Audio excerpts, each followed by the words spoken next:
नहमदुहु व नुसल्ली अला रसूलिहिल करीम अम्मा बाद फ़अऊज़ु बिल्लाहि मिनश शैतानिर रजीम बिस्मिल्लाहिर रहमानिर रहीम। अस्सलामु अलैकुम डियर व्यूअर्स, आपके फेवरेट इंफॉर्मेटिव चैनल फतवा ऑनलाइन से मैं हूं प्रोफेसर शब्बीर अहमद। हमारा आज का टॉपिक है बीमार और आजिज शख्स के रोज़े का हुक्म।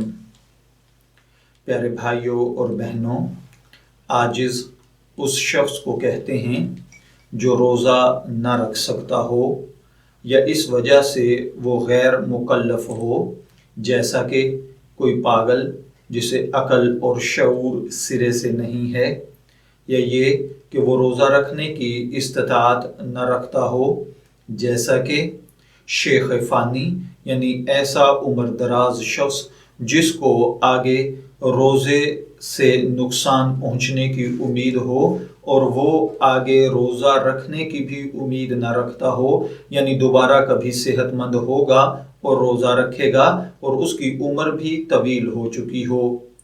अब थोड़ा समझ लीजिए, जहाँ तक रही बात आजिज शख्स की, अगर वो गैर मुकल्लिफ है तो उस पर या उसके घर के ज़िम्मेदारों पर कोई चीज़ आयद नहीं होती।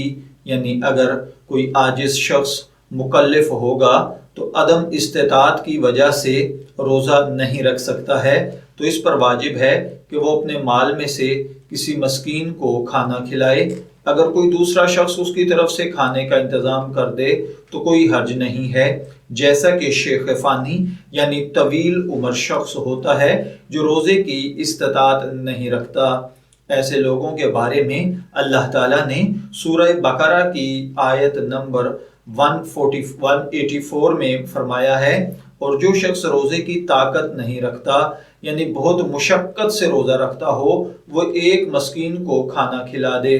इस आयत मुबारका की तफसीर में हज़रत इब्न अब्बास रज़ी अल्लाह तआला अन्हु ने कहा कि ये आयत उम्र दराज आदमी के बारे में नाजिल हुई है जो रोज़ा रखने की ताकत न रखता हो। मस्कीन को खाना खिलाने की दो सूरतें हैं। नंबर एक, किसी एक मस्कीन को रोज़ाना निस्फ सा यानी 1 किलो 250 ग्राम खाने वाली चीज़ दे, जैसे चावल। लिहाजा अगर किसी मस्कीन को 1.25 किलो चावल दे दिए तो गोया उसने एक दिन खाना खिलाया। दूसरी सूरत यह है कि कई मस्कीनों को एक साथ जमा करके एक दिन किसी होटल में या अपने घर में बुलाकर खाना खिलाए, जैसा कि हजरत अनस बिन मालिक रजी अल्लाह तआला अन्हु अपने बुढ़ापे के वक्त में किया करते थे। पता ये चला कि रोज़ा रखने से आजिज शख्स को ये इख्तियार है कि वो रोज़ाना एक मस्कीन को खाना खिलाए या किसी महीने के आखिर में किसी दिन कई मसाकीन को इकट्ठा करके खिलाए। जहां तक रही बात बीमार शख्स की, तो वो 3 तरह का हो सकता है।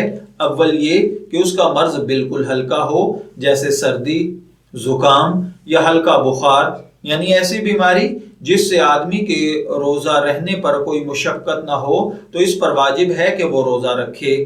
दूसरी हालत ऐसे बीमार शख्स की है जिसे बजाते खुद मालूम है कि अगर वो रोजा रखेगा तो उसकी सेहत बिगड़ जाएगी, या रोजा रखने की वजह से अगर दवा लेने में ताखीर हुई तो दिक्कत पेश आएगी, या कोई मोतबर डॉक्टर ये बताए कि अगर तुम रोजा रखोगे तो सेहतमंद नहीं रहोगे या तुम्हारी बीमारी बढ़ सकती है, तो ऐसे लोगों पर रोजा रखना हराम है। बल्कि इनके लिए वाजिब है कि वो इस महीने में भी आम दिनों की तरह खाना खाएं। हाँ, अगर वो फिर भी रोज़ा रख सकते हैं तो उनका रोज़ा माना जाएगा, मगर शरीयत के हुक्म की खिलाफ वर्जी पर उसको गुनाह मिलेगा, क्योंकि शरीयत ने इसके लिए रुख्सत दी है। तीसरी सूरत ऐसे बीमार शख्स की है जिसको रोज़ा कोई जिस्मानी नुकसान नहीं पहुंचाता है, मगर रोज़ा रखना उसके लिए दुश्वार कुन है। तो ऐसे शख्स के लिए 2 इख्तियार हैं, चाहे तो रोज़ा रख ले, चाहे तो ना रखे, मगर जब शिफा याब हो जाए तो बकिया रोज़ों की कज़ा करेगा। बीमार शख्स के हक में छूटे हुए रोज़ों की कज़ा की फिर 2 सूरतें हैं। ऐसा बीमार शख्स जिसके बारे में मोतबर अतिबा ने डिक्लेयर कर दिया हो कि मुस्तकबिल में शफायाबी या शफायाबी नामुमकिन है, या ये कि शफायाब हो जाएगा लेकिन रोजा रखने पर दोबारा बीमार होने का कभी इम्कान है, تو ایسے بیمار پر روزے کا قضا واجب نہیں، بلکہ وہ کسی مسکین کو روزانہ کے حساب سے کھانا کھلائے گا۔